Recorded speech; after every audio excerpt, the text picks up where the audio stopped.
When I started with design, there was only one design magazine in the Netherlands. And in a way, there is still only one design magazine in the Netherlands. I love it. It's called Items. Okay. And actually, it is there for 30 years this year. It has a sort of celebration. And as one of their new forms of journalism, they do live evenings and talks with designers and so further. And the editor-in-chief, which is called Max Bruinsma, is here. And Jonathan Maas, who's a writer for De Trouw and the VPRO, and published a book, and it's called Wereldverbeteraars. And they are both here and gonna give us a sort of a preview of Items Live. Please welcome them on stage, Max Bruinsma, Jonathan Maas. The field is yours. Thank you.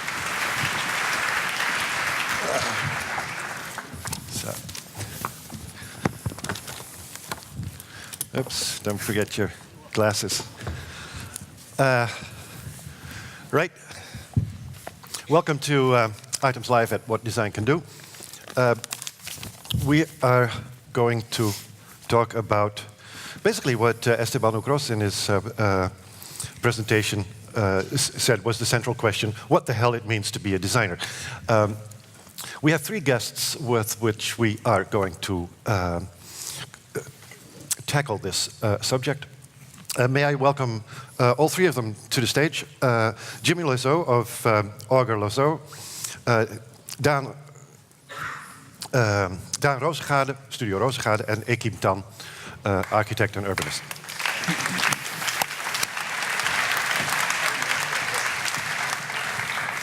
Jimmy, have a seat. Jimmy, have a seat here. So, welcome. British designers James Auger and Jimmy Loiseau, this is Jimmy, are designers provocateurs. They're not out to solve problems, but to raise questions. Questions about our dependency on technology and consumption, for instance. And they make puzzling products. Their mouse-eating tables and fly-catching clocks will puzzle you. For Auger and Loiseau, these projects are intended to make you pause and think. They allow them to do so as well, removed from the world of commerce and quick fixes. From London, Jimmy Loiseau, welcome. Thank you very much. Your latest... You sound very interesting. your latest project, the one that you're currently working on, is called Robjects. Yes. That's not a series of single objects, but a system of networked household items.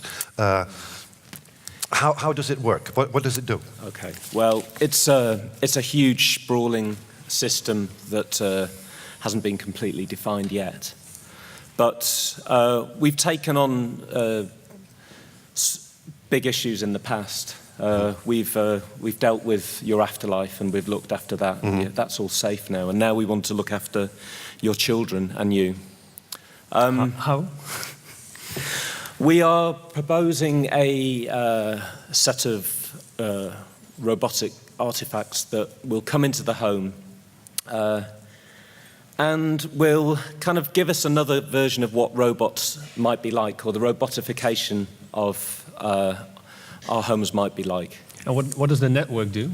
Is it interfering in It's a learning network, it's a profiling network, but it's a network that also acts. So, I mean, there's a basis to this. How does it act, Jim? Okay. There are two sides of it. One is a system that follows you throughout your life, from birth all the way through to death. It's constantly learning about you, it profiles you. It's monitoring you, collecting data, etc.? Yes, a bit like Google. But it does it in a really overt way, and it acts on the objects that we have around us. And can it make our daily lives better, as interfering as a third party? Possibly. Like you're very mad at your wife because she never does the washing in the machine, or. So our job really with this project is to create a compelling logic, and Bill Gates has said that the next big thing will be robots coming into the home. So we've decided to explore what that means. Yeah. Now, we already have machines in our houses. They're great. You know, our TVs are great, our washing machines are great, our dishwashers are great. They're really, really good systems. The problem with these machines that come into our homes is not them, it's us. Okay? One of the major causes of harmony or disharmony in the home is mess. People not tidying up. And where people does not hanging out the where does washing. your system comes in then? Okay, so one part of the system is it's almost like a surveillance system. It watches us. It counts our activity around a washing machine or a dishwasher or a cooker or the Hoover. It measures whether we are happy or not doing it, because we don't want to stop people who are happy doing these things from doing it. Yeah. So what it will do is it will see the frequency with which you do these things, measure your happiness, and then act. That sounds a bit like a sort of a ubiquitous computing scenario that we read a lot about. What about the Big Brother associations that pop up immediately? I mean, do we actually want our dishwasher to tell us it's our time to fill it? Well, this is the thing with the idea of creating a compelling logic. Yeah. Almost everybody I've spoken to about this has had some dispute around the washing or the cooking or the hoovering. Has anyone not? Okay, so I'm right. Who? You? Never? Ever? Good. Okay. You live alone, I suppose. Okay, but the stats are looking good for me. Yeah. Yeah. And it's about, I mean, part of this is about labour saving, it's about labour sharing, and what we are proposing here is, it's an oppressive system, and we have to manage that, because one of the things that we do is present this to people as a possible reality. Is one of the outcomes of this experiment, because it is experimental, of course, and it's more a thought experiment than a product design, I would say, is one of the outcomes the idea that we do not want this? The idea is that we might not want all of it, and yes, we may not want any of it, but our job is to, I mean, we're looking at certain things that already take control out of our hands. There's an array of baby products that will rock our baby to sleep, that will listen to our baby, that will watch them when we're not there. I mean, you know, really, if we have a baby, we should want to rock it ourselves. But they even have these devices now that will soothe our children, and this machine will also inform us how happy it is in a percentage. So it gives us the baby's temperature, and it tells us the temperature of the baby. So we're kind of delegating responsibilities to machines already. Lots of your work is about making people think about consumer culture and about the way technology is taken over our lives. Would you say that's the role of a designer to you? Make people think, or do you think we have got enough objects by now? I think we have a lot of objects, and I think objects are great. What I think has happened over the past 40 years has been an unprecedented acceleration in the amount of products that we consume. So no more stuff? It's not no more stuff, but I want a greater analysis about that stuff. I want it to be a bit more democratic. You know, we've got the internet. I didn't vote for that. It's a good thing, but I would have liked to have been there. I would have liked to have been kind of involved in deciding whether it was going to change our lives forever or not. If you are advocating this democratization of design, so to speak, what remains the role of the professional designer then? The professional role of the designer a designer should make things better. That's a really lovely, simple definition. I heard Sam Hecht from Industrial Facility talking about that. But what better means needs to be analysed at scale, across a range of scales, because all too often somebody will sit at their desk and go, well, this bit's a bit better, or this technology being applied is a little bit better, but they don't really consider it when it's scaled, when that singular item is sold in the millions. So, yeah, designers, there's still work for designers, but I want them to have a better understanding of what better is. Lots of your work is to be seen in exhibitions, but you can't buy it. Yeah. Don't you think you would make people even more think when your design enters their home instead of in a museum? I mean, the thing is, at the moment, we don't really sell stuff because. And what if IKEA comes in and then wants we'd to have to produce get your clock? We'd probably have difficulty with it. I mean, there's a whole ethical thing about killing flies anyway. I mean, I wouldn't really. We proposed a robot that could eat flies and tell the time. It's a nice thing. Time and death are kind of interlinked. But I don't think we can commercialise it. Mm-hmm. Some people have, fly swatters. The fly clock. That fly was already dead. No flies were harmed for this? No. We search the streets for dead. Do you ever see yourself designing marketable products, or are you completely out of that? Well, a conversation or a debate for us is a marketable product. Mm-hmm. It's a really important product and one that's not been really given enough importance. So, from day one when I embarked on this journey, because I used to be a furniture designer. Whoa! That was our 10 minutes. Good. Excellent. Well, I'll go and sit. Thank you for your short introduction. Jimmy Luijshout. Ik Kim Tam. You're designing democratic process, really. Yeah, I think more direct democracy, because in representative democracy, there's also ways of interacting with the people, but most of the times what's called in the Netherlands Inspraakavond. It's most of the times the design is done, and the idea is to communicate to the rest of the public. But it's not about that. It's about co-generating. It's about kind of introducing collective intelligence before things have been decided. You could also say for real change, to affect real change, you need a critical mass. With the game, I mean, and designing democratic process, how do you organize the change, the difference between a revolution like is happening in the Arabic world in comparison to Inspraakavonden, the Dutch? Yeah, we are much more moderate, of course. I just give you a concrete example. Please. I mean, most of the times our revolution happens where master plans fail. So most like the last 3 games we have designed were areas where master plans failed. So, for example, the Binkhorst example, in 2003, OMA was asked to come up with a master plan. Their master plan looked like really great, big ambitions, and like Norman Foster-like towers in the center of The Hague. That failed. And 3 years later, Urhan, that's another urban design company, was asked to make another master plan.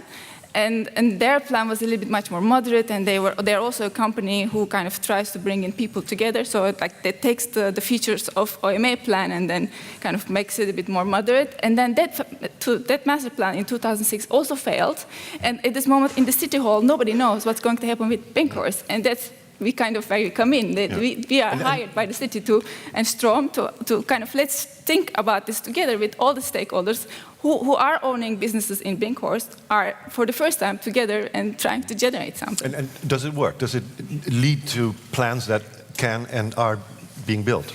I believe it works, but I have to be also moderate here. I think I can, as a designer, generate an interface where I can bring people in and kind of highlight ideas, but it's not about only that. I mean, we really need the power of the local governance that also will share its power. It's the power it has been holding so long to share it with other people. So without their engagement, I mean, you can make a beautiful game, but that's not there. But can you work within the game on the huge differences in power and knowledge between, let's say, officials and governors on the one hand, and local stakeholders and ordinary people on the other hand?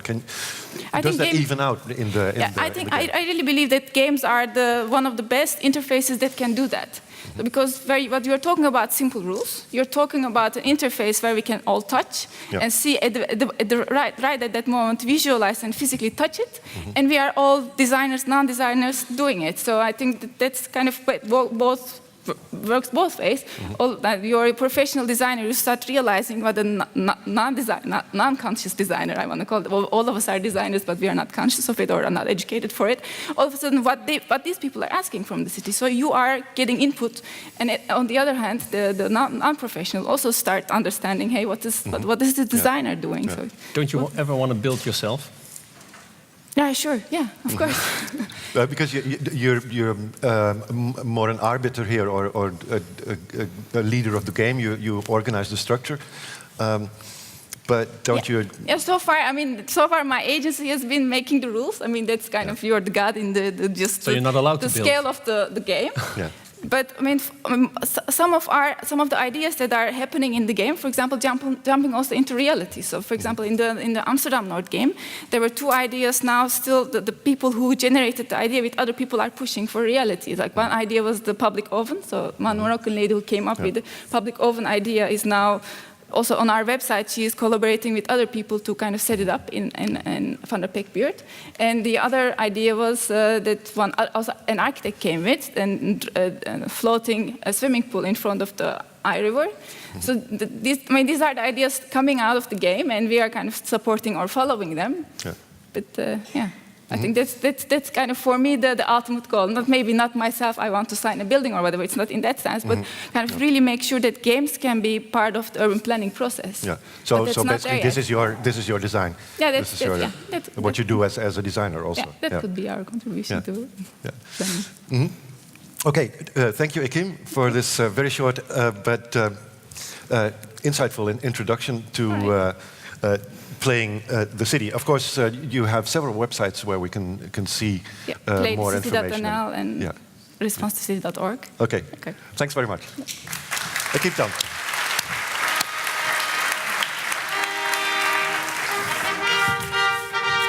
Wow. I feel... the king comes in. They make you feel royal. That's nice. Yeah. Welcome, Dan. Dan Roosegade trained as a designer and architect, but prefers to call himself an artist and innovator. He is inspired by technology that can interact with humans through sound, motion, and presence. But technology is just a means to an end. In works like Dune, a technological landscape of lights that react to people who pass by, and Intimacy, a dress that becomes more translucent when someone gets closer to the wearer, Dan has shown that technology can help us interact in unusual ways. Dan divides his time between Shanghai and Rotterdam, and now he's here. Dan. Thank you. Yeah, thank you. Dan, you say you want to achieve a more social and sustainable world through technology. Looking at the role of technology today, we're a long way from reaching that state. Are you a very patient man?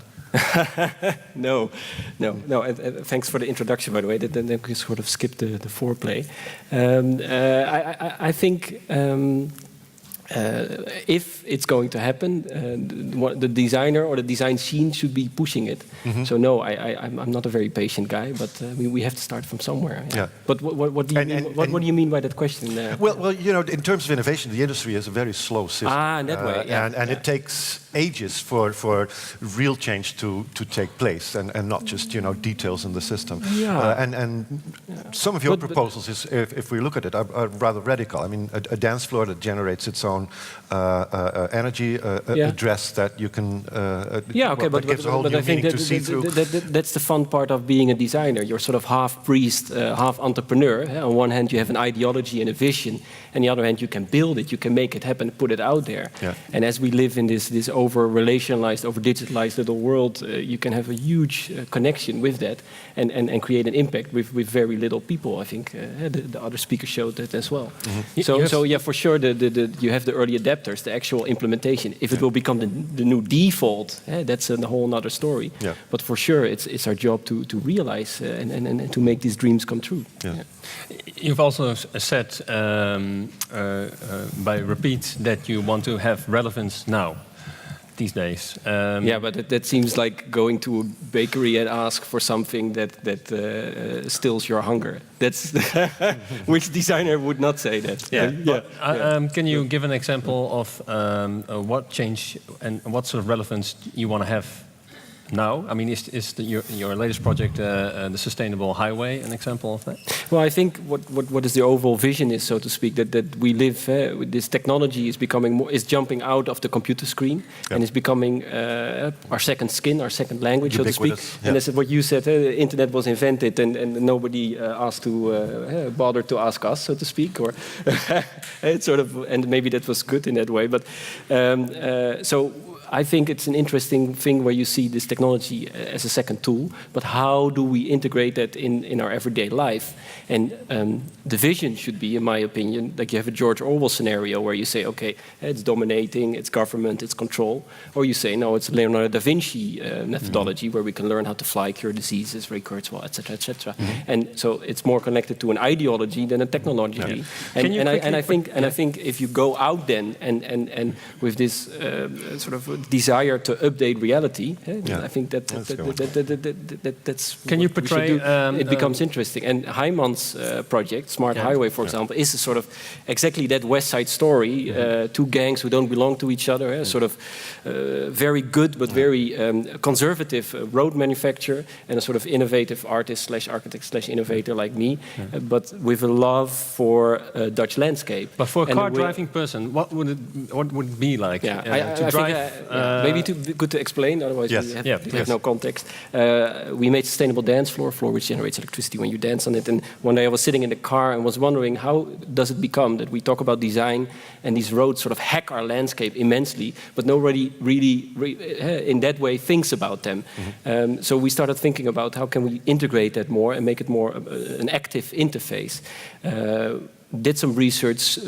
There's a lot of going on. Rijkswaterstaat, Universiteit Twente. A lot of the research is done, but hidden inside a drawer in a fact sheet level. And we started making artist impressions out of it, presenting it in interviews, thinking about how can we make highways more smart, more interactive, more sustainable, and more fun, right? Taking grass, taking electricity from grass and things like that. And one day, the director of Heijmans called me, asked me how much. And that was the beginning of the Westside story. How does it go beyond? I thought it was good.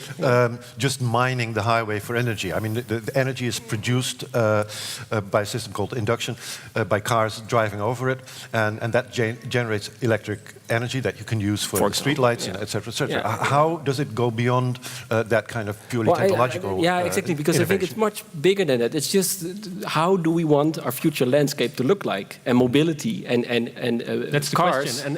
And what is your answer? To the same question? What I'm answering now. Is how do we want it to look like? So it's a combination of many things, going from energy neutral lighting, taking electricity from grass, to induction lines in roads so that the electrical car automatically charges up. It's about innovation, but it's also about experience, sort of making a statement within that. And I think it's interesting that but also a different way of traffic information, right? It's a big package, and we don't do all the technology. A lot of it is already out there, but I think the designer of today should make that missing link. And that's interesting. And what I think is good is that super conservative Heijmans is sort of investing in that. I think I was the first designer who walked into their building since years. They looked at me really weird, but maybe I like that. I like to infiltrate in that way. There's a social aspect to your design, and that you advocate that. You call yourself a social designer in a sense. On your website I see that you're working on social designs. Now, you made this dress of a material that becomes more translucent if a person comes closer. Intimacy, So I was wondering about that. How is that social in a broader sense? Well, basically what we're saying is we're sitting behind this bloody computer screen the whole day. And so I want to create more human interactions again. And maybe we can go back and start building or making vegetables and go back to nature, etc. We can go retro, like this morning. But we can also go future and say, no, how can we use technology to create more human interactions again? And to sort of make dresses which create this interaction or this conflict situation, so that the more intimate I am with you, the more transparent the dress would become. I think it sort of pushes on one hand, how far do we want to go? On the other hand, it gives the person who wears it some kind of control again. And maybe that's how I like to see tech control is there. I mean, you can put it off, you can switch it off. Of course not. No, come on, there is no off. Off doesn't exist. No. So what about control? What about control then? Well, control is the same like you and I having a conversations. I mean, we start a dialogue, so we have control, but we lose it at the same time, and I'm hopeful that creates a meaningful dialogue. We give and we take. Yes. yeah.